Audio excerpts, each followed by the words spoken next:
Hey, welcome to Beer Philosophy. Cheers.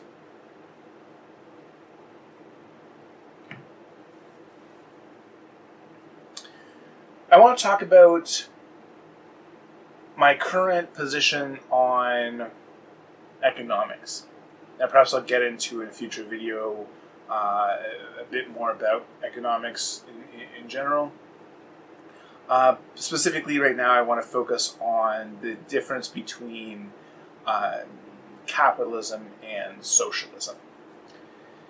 So, yeah, this is a bit of a false dichotomy in a lot of ways, and it's maybe a useful kind of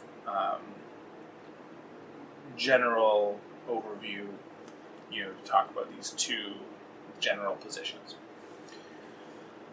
So generally, I'd say I'm in favor of some sort of mixture between these two. Insofar as I think we can see by looking at history that socialist societies have been relatively successful at reducing inequality, not eliminating it. Certainly, there were, often through corruption, people at the top, had quite a lot, and other people had not very much. However, they're more successful than capitalist systems at reducing inequality.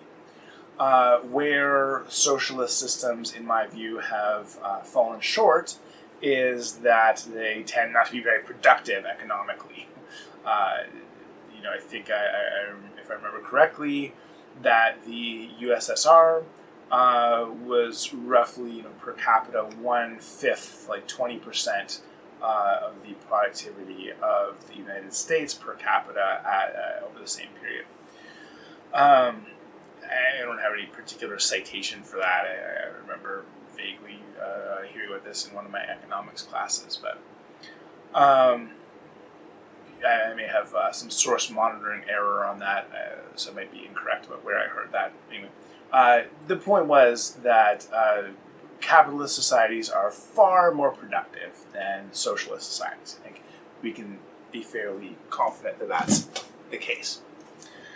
So capitalist societies are good at that. They're good at being productive. They're good at being very creative in terms of new technologies and so on and so forth.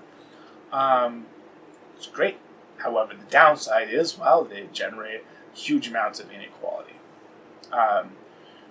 Which, and of course some people argue, hey, that's good. I disagree. Let me be a bit more careful. I don't necessarily have a problem with inequality per se.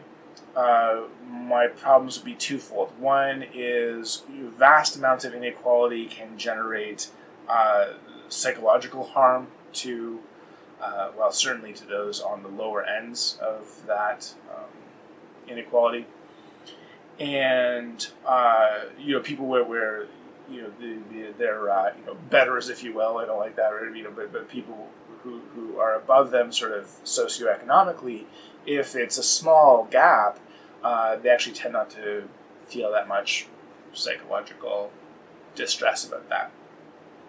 However, when someone is desperately poor, and they look next door and see someone that is rich beyond imagining,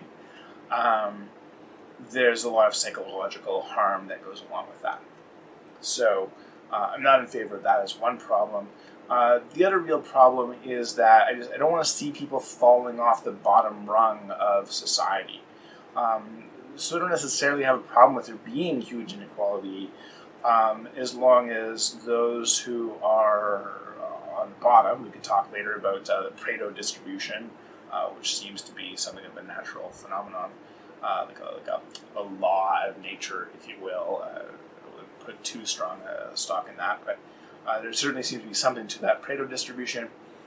And but anyway, the point is, the majority that are on the kind of lower end of that Pareto distribution, I don't want to see them suffering from the lack of access to material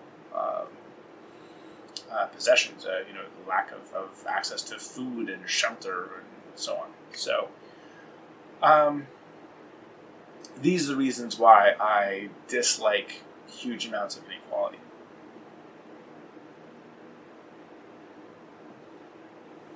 By the same token, I wouldn't want to see a society where everyone was strictly exactly equal. That sounds like a nightmare as well. Hence why I'd say we need some sort of, synthesis, some sort of dialectic approach or middle path approach to this dialectic between socialism and capitalism. So, where exactly is that balance point? I don't know. I'm in favor of, currently at least, of free markets. I think, again, they're incredibly both productive and creative. Awesome. And I noticed there's a tendency for, as my economics professor pointed out, we want to be large corporations want to be capitalistic when they're distributing profits. So in other words, we created all these profits, we should get them, but then they're very socialistic when it comes to distributing negative outcomes. So, I was going to school during the 2008 economic crisis and taking an economics course, and I remember asking my professor, hey, so what's the deal with these bailouts? This doesn't seem very capitalistic here. And so this was his response, So people are, frankly, they're hypocrites, I would say, to the extent that they're like, suddenly, we want the government to bail us out when they make poor decisions that result in, the corporation might go under. So that's not good. So what do we need? We need some sort of middle path here. But generally, I'd say markets are good. Free markets are good. And what we need is some sort of aftermarket correction for the inequality. I'm generally speaking a fan of some sort of basic income. I don't want to get married to any particular formula there of that. But honestly, I'm shocked that we're actually having genuine conversations now about doing some sort of basic income. That's phenomenal, I would say. Now, I've been talking with a friend of mine about some of the potential pitfalls of systems like that, and so I acknowledge that there's definitely some challenges to be overcome.